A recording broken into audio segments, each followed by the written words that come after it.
আলাইকুম। আজকে পাটের শাক নিয়ে এসেছি। পাটের শাকগুলো এখন কেটে নিচ্ছি, এরকম করে কাটবো।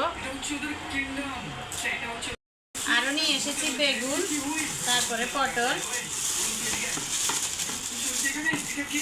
বেগুন আর পটল দিয়ে আজকে রান্না হবে। পটলগুলো কেটে নিচ্ছি এখন।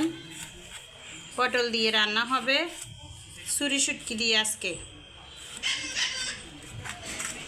বিচিগুলো এভাবে ফেলে দিচ্ছি। পটল বিচি কেউ খায় না, তাই এভাবে ছিলে বেশি ফেলে দিয়ে তারপরে এভাবে নিচ্ছি। দেখুন, এই যে ছেঁচে নিয়েছি পুঁতা দিয়ে।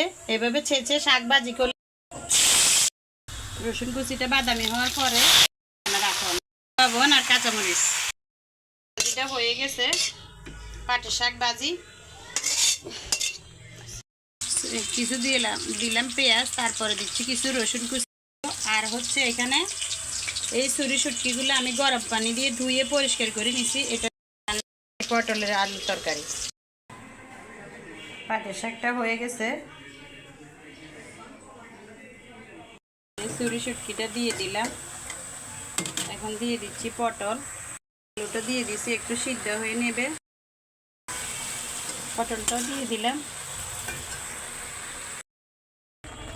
ছুরি শুটকি দিয়ে পটল আলু দিয়ে তরকারিটা হয়ে গেছে। কালারটা কত সুন্দর এসেছে দেখেন।